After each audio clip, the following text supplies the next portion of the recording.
How's it going, everybody? Been a bit since we've had some competitive Rocket League to talk about and recap. And luckily for us, Dreamhack is putting on, like I mentioned a couple weeks ago, a $27,000 tournament. And there's multiple facets to this. There's a 3v3, a 2v2, a 1v1, and a freestyle competition going down. And whether you want me to cover every single one of those or not, let me know in the comments down below. But today's going to be focused on the 2v2 tournament that is wrapped up for both Europe and North America. Later on this week, we've got 1v1s and 3v3s. I think 3v3s are in a couple days here. We'll have recaps for each, I guess, individual queue type in the future. But as of today, Europe 2v2, NA 2v2. It's a little bit of memery, a little bit of unfairness based upon who is in the North American Grand Finals. But what can you do? People are absolutely cracked. So with that said, let's get to recapping.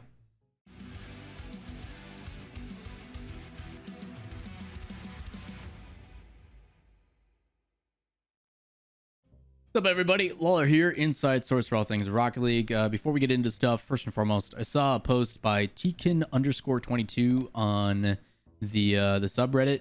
Appreciate the love, man. Jokes, memes, always a fan. The Spider-Man one where he's like injured and it's like carefully, he's a legend or whatever. Thank you, man. Super funny, but appreciate all the support and stuff lately, as I mentioned in pretty much every video. If you guys could like and subscribe, it is greatly appreciated. Trying to hit 50,000 by the end of this year. I think right now we're trending towards like March of 2022, which is pretty awesome. That after 2 years of like daily content, we would hit 100,000 subs, which is unbelievable to think about. So trying to hit 50K by the end of this year and keep it climbing. So if you guys could subscribe, notifications, thumbs up if you like it is greatly appreciated. And comments as always. If you guys have things you would like me to cover or anything like that, questions and stuff, I filter all the questions, comments, concerns from down below into videos usually on Sundays. So some changes coming to the studio as well soon. I got some stuff to hang up, which is pretty sweet. But today's video in particular is going to be about Dreamhack Beyond. There's the Boost Cup, which is a $4,000 tournament for 2v2 that is happening in both North America and Europe. We're going to start with Europe first because it was on the 23rd, while NA was on the 24th. A lot of these names you're not going to recognize by the team names, but you will know by the players. So with that said, let's kind of take a look at the bracket, and I guess the best thing I can do to start everything off, Wojtek, if you want to actually on the bottom down here show all the teams and all the players, Team Vitality, EMS, TikTok, XFF, SpeakSo, Focus, all of them, all down here. There's some pretty notable teams. The biggest one that a lot of people should pay attention to as well is Ice Speed. That's Megma and Ashley. Ashley is the one-handed player who's really, really talented. Obviously, you got Team Vitality, Fairy Peak, and K-Dop, which many thought were going to be favorites. You even get some of the boys from the Sandrock Gaming team with their new addition in TRK. Whether that's going to be the solidified third or not, we don't know. But the cool thing about this is some of these rosters, so you guys know, because there is a 2v2, a 3v3, and a 1v1, are kind of just a full-fledged roster that will have bits and pieces competing in other events, which I'll talk about in future videos. In the bracket, I'm not going to go through many of these in full detail, but the big things to pay attention to is the format. The first thing is the winner's bracket all the way up until the winner's semifinals, and the finals are best of 3, so they go pretty quick. And then the semifinals and the finals and the loser semifinals and finals are best of 5s. Grand finals also a best of 5. Potential bracket resets as well, to my knowledge. So a couple things to pay attention to is the big upsets. Number 1, Team Vitality losing in the upper quarterfinals to Exotic and Zen. That one was pretty surprising to me. And then they actually ended up getting eliminated altogether by Ocalid and Ahmad, which isn't surprising to me because Ocalid and Ahmad in duos are unbelievable. One of the best duos, I think, in the world. Something about the way that they utilize the field and Ocalid's bounce dribbles when he has space, which he doesn't get as much of in 3s. If you've ever watched Ocalid play 1s and then you see it translate to 2s where there's a little bit more space, absolutely cracked. So pretty exciting there. Mike Boy and Oli continuing their dominance. If you guys didn't realize and watch them through IWO, very talented team that made it all the way to the grand finals as well. So some stuff to pay attention to there. You can look at TikTok. Oski and Revzy, another duo that for those that play ranked or have watched pro players play in ranked, you should recognize those names, but you're not going to get that kind of attention. And that's what I like about the difference between watching RLCS and some of these other 2v2, 1v1, 3v3. There's room for players that are lesser known to, I guess, the grand scale of the public to get some attention. And the difficulty of queuing and creating a pro scene at the RLCS for like a 2v2 RLCS and 1v1 RLCS is you may see some players that specialize better in other playstyles as compared to just the 3v3, which can be a good and a bad thing depending on how you, I guess, segregate that situation.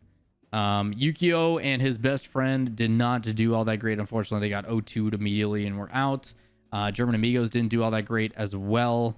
But other than that, things went pretty much as expected, although the lower bracket did have some surprises.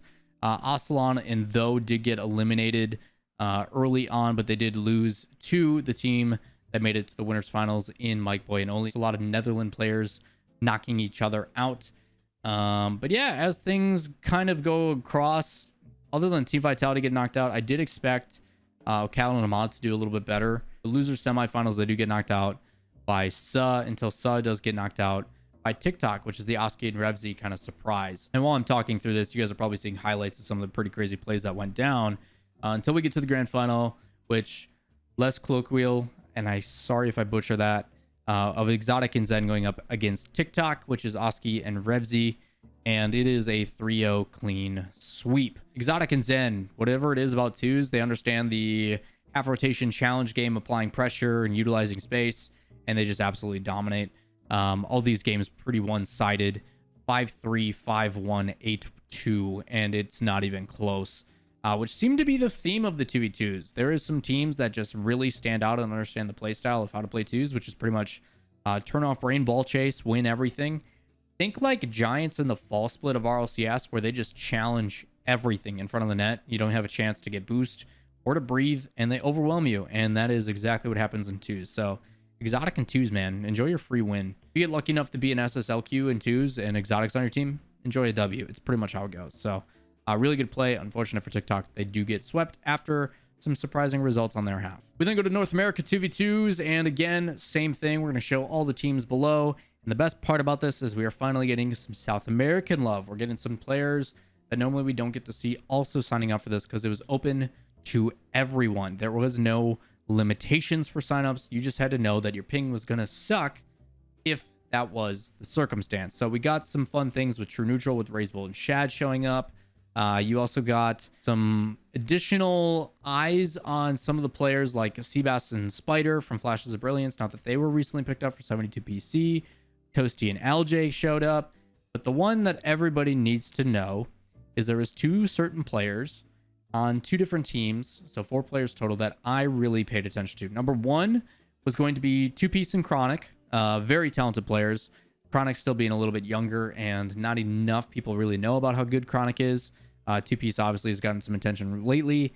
And then Pineapple, which is First Killer and AJ, which it's First Killer and AJ. I mean, if you've ever watched their streams, if you've ever watched them on an individual level, if you've ever watched the RLCS, you know that both these players are known for being hard carries on their team. And the benefit of twos, it's basically two 1v1 players with the ability to pass if they want to. So I didn't really care who was going to go up against them. I did not expect them to lose in any capacity, and pretty much what we got. So taking a look at the bracket, things I would say as expected.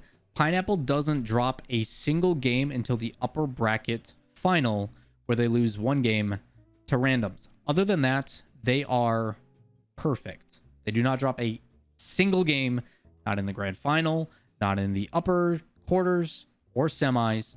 They drop one individual game out of the entire bracket and look absolutely dominant. True Neutral gave me some hope early on, where they ended up beating out one's mains. I forget who that is off the top of my head. Melodic and Venzi. But then they ended up losing to Oxygen, which I don't think enough people give credit to Oxygen with Toasty, LJ, and Krazix. It's Toasty and LJ for the twos, and a very talented team that I think is going to still have a lot of potential to make a run. I've been talking to Sad Jr. a lot lately while we've been grinding New World, and really excited for Oxygen and how they're progressing forward. True Neutral does drop to the lower bracket and goes on a win spree until they run back into Oxygen and get eliminated again. So unfortunately for True Neutral, their only losses come from the same team. So that part really sucks for them, but a good experience and stuff to improve upon. Those are the ones that if you're True Neutral, even though it's twos, you go back and watch and be like, well, what did they do that stopped us? And the Oxygen, it's always bumps and getting in your face and being really annoying. So more of the same. Overall, you look at the majority of the bracket, and the teams you'd expect to progress through are the ones that do. I looked at who signed up, and as soon as I saw First and AJ, I didn't think there was a chance in hell that anybody was going to win. I will say that Oxygen did put up a pretty good fight in the grand finals. It is a 3-0 in favor of AJ and First Killer, but a little bit of memery in the end to close it out. A little bit of some head-to-head, bumper-to-bumper action with them just kind of killing the clock as they're down by a lot. So I will say in game 2, there was a pretty good fight. 6-5 is probably one of the better series or one of the better matches, I will say, throughout the entire tournament, is that game 2 of the grand final. But after a certain point, it didn't matter. First Killer and AJ just having some fun and taking home an easy W. So overall, top to bottom, Pineapple in first with AJ and First Killer, Oxygen with Toasty and LJ in second, Randoms, which is 2-piece and Chronic in third, and then True Neutral, again, turning some heads. They won the Gamers Without Borders tournament. Now they're coming in top 4 again. So a South American team, now North America, getting some attention, starting to make some plays, and I'm all for it. I really want this True Neutral team to do well, so I'm becoming a fan even before RLCS starts. That's going to wrap it up for your recap of the Dreamhack Beyond Boost Cup for the 2v2 queue. We will have 3v3 next weekend, and I forget when 1v1 is. I know the Europe 1v1s are happening or in the midst of happening right now. So I'll try to update once both regions kind of finish those out. But you can expect more videos about the Boost Cup in the near future and stuff. Hopefully you guys are enjoying the highlights and all the kind of cool plays. These tournaments, obviously, links to everything in the description down below if you guys want to go and take a look. All this stuff is getting put to YouTube. There's been a bunch of posts. Dreamhack RL, I think, is the Twitter page where if you guys want to go look at highlights that they're posting throughout the tournament as well to stay up to date. But other than that, if you guys would like to stay up to date with all things Rocket League, the best thing you can do is hit subscribe, turn on notifications, and if you guys do enjoy the content, give it a thumbs up. Questions, comments, concerns, as always, down below. And I'll see you in the next one. Peace.